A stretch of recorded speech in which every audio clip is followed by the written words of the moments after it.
अस्सलामुअलैकुम भाई लोग आज हम बात करेंगे उन ऑपरेटरों के लिए जो अरामको में काम करने के लिए आए हैं, जो पहले से उनका लाइसेंस बना हुआ है, यानी कि सऊदी लाइसेंस बना हुआ है और वो लोग अरामको टेस्ट देने की तैयारी कर रहा है, यानी कि उनका स्केड्यूल डला हुआ है, वो उनका जो डेट आ चुका है या आने वाला है, उसके बारे में हम बात करेंगे कि कैसे टेस्ट होता है, क्या क्या तैयारियां करनी पड़ती है।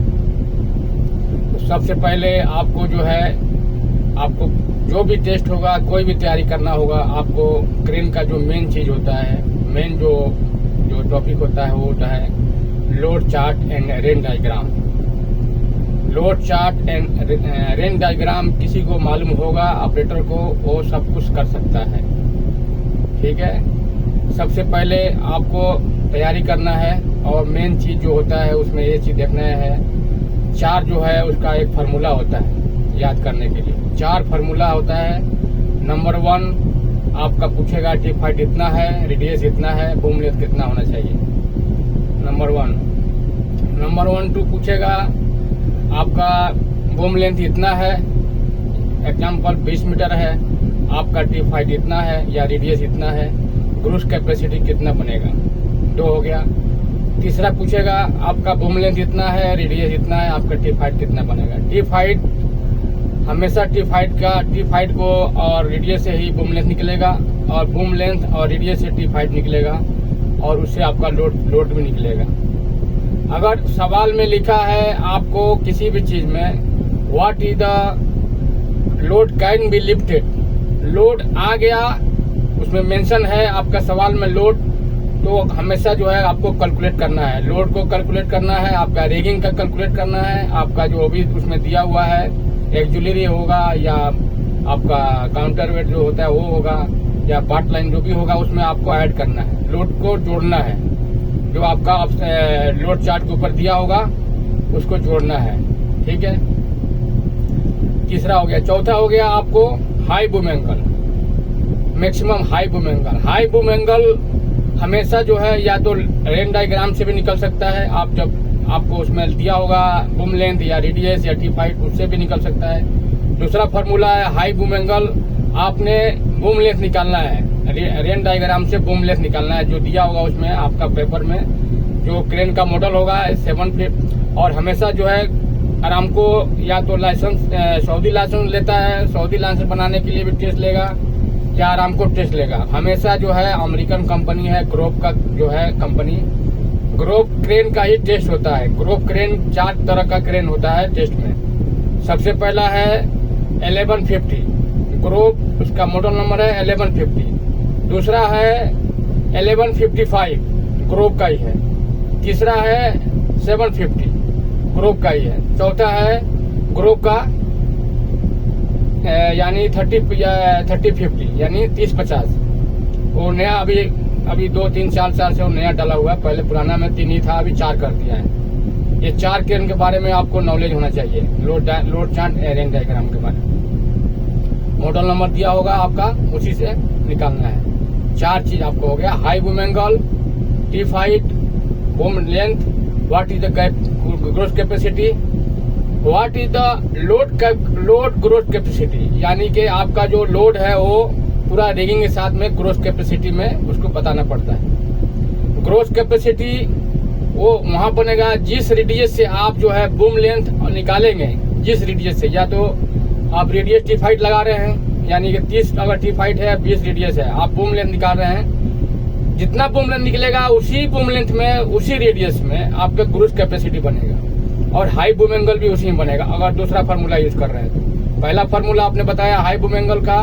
वो आपका रेन डायग्राम से निकलेगा, और उसमें समझ में नहीं आता है तो आप बूम लेंथ निकाल लीजिए।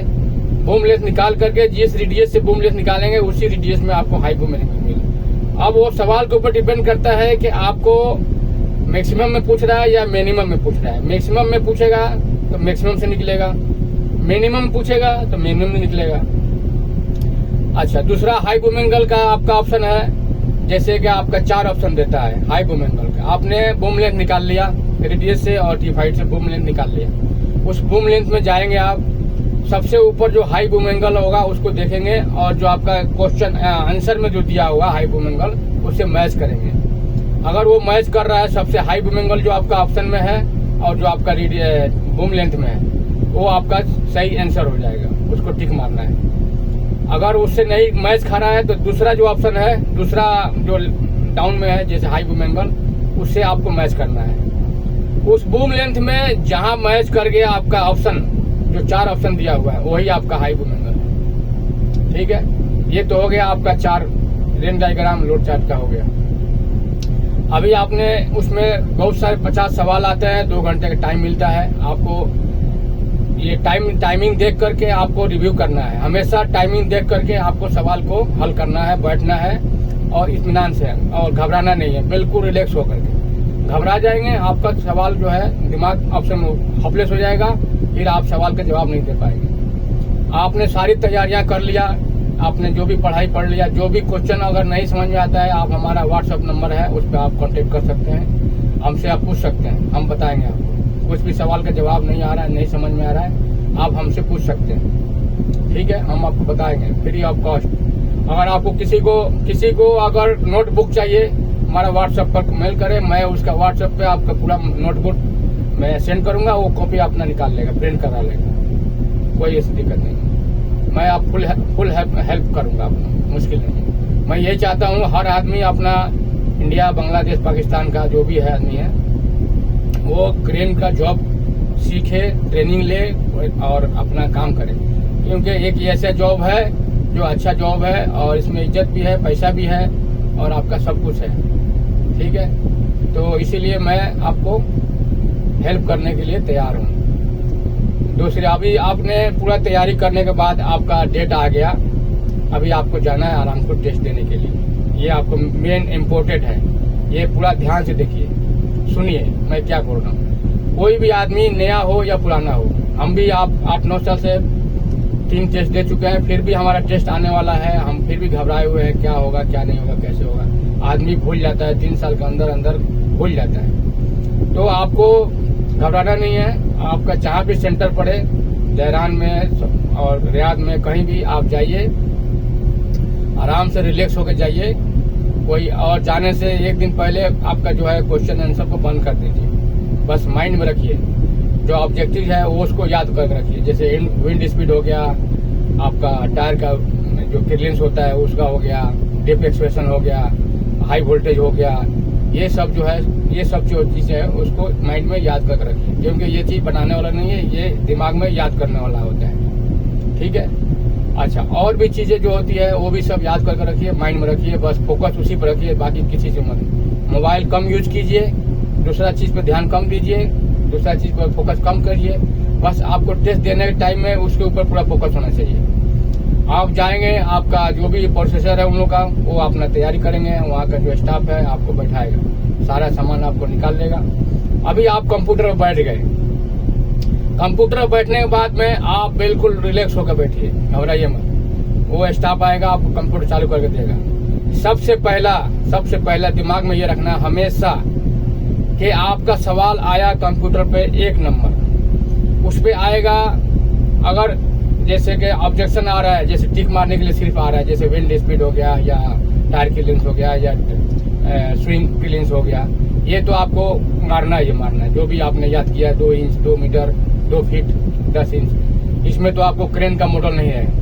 अगर आपके पास में आ गया बनाने वाला सवाल, जैसे रेन डायग्राम और लोड चार्ट से हवाले से, तो सबसे पहले आपको देखना है कि क्रेन का मॉडल कौन सा है। उस क्रेन का मॉडल को देख करके आपको load chart and rain diagram आपको अपने सामने रखना है। ये चीज इम्पोर्टेंट है, ध्यान से रखना है, क्योंकि अभी क्या होगा, आप बनाए पहले एक सवाल आ गया 1150 का, 1150 का आपने सवाल बना दिया, हल कर दिया, आप भूल गए कि हमने 1150 बनाया। दूसरा सवाल आ गया 750 का, यानी 750 का। पहले आपने बनाया 1150 का, दूसरा सवाल आ गया 750 का या 755 का। आपके पास लोड चार्ट पड़ा रहेगा 1150 का। आप क्या करेंगे, वो भूल जाएंगे कि हमने 1150 का सामान रखा हुआ लोड चार्ट, आप उसी में ढूंढना शुरू कर देंगे। उसमें बहुत लोग ऐसा कंफ्यूज हो जाता है, उसमें ढूंढेंगे वो मिलेगा नहीं, आपको सवाल मैच नहीं करेगा, आंसर क्वेश्चन मैच नहीं करेगा, आपका दिमाग होपलेस हो जाएगा, गर्म हो जाएगा। बस ये चीज को ख्याल रखिए कि पहला सवाल आते ही आपको क्रेन का मॉडल देखना है। क्रेन का मॉडल को देख करके वो लोड चार्ट और रेन डायग्राम सामने रखिए, उसके बाद कुछ कीजिए।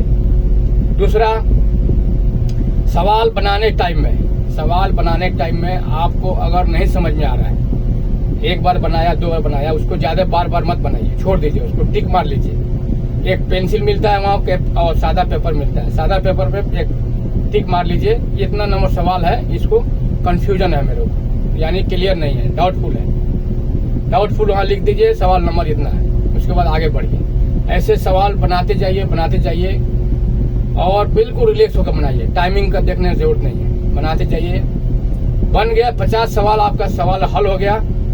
उसके बाद जो भी आपका डाउटफुल वाला जो सवाल है, जिसमें आपने नंबर लिखा हुआ है कि टिक मारा हुआ है, उस पे आइए आप, उसको आप इत्मीनान से चेक कीजिए, क्योंकि आपके पास में 50 सवाल हल हो चुका है।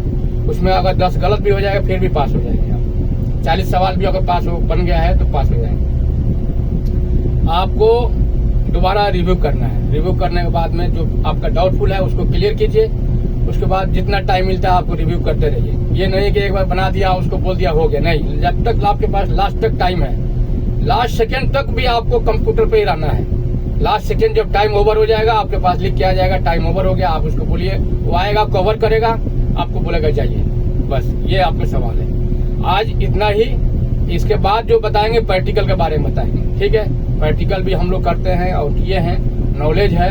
हम चाहते हैं हमारे बदौलत किसी को और फायदा होता है, तो इसीलिए हम वीडियो बना रहे हैं, ठीक है। ये पहली वीडियो है हमारा, जो आपको लाइव हम वीडियो बना रहे हैं, आपको दिखा रहे हैं। इंशाल्लाह आप लोगों को फायदा होगा। और किसी को कुछ पूछना है या चाहिए नोटबुक, सवाल का जवाब समझ में नहीं आ रहा है, कुछ भी आप हमारे कमेंट बॉक्स में कमेंट कीजिए, या फिर डायरेक्ट हमारा व्हाट्सएप नंबर है, व्हाट्सएप पे भी आप कमेंट कर सकते हैं। हम आपको बताएंगे एनी टाइम, किसी भी टाइम आप हमसे पूछ सकते हैं। ओके, अल्लाह हाफिज, खुदा हाफिज।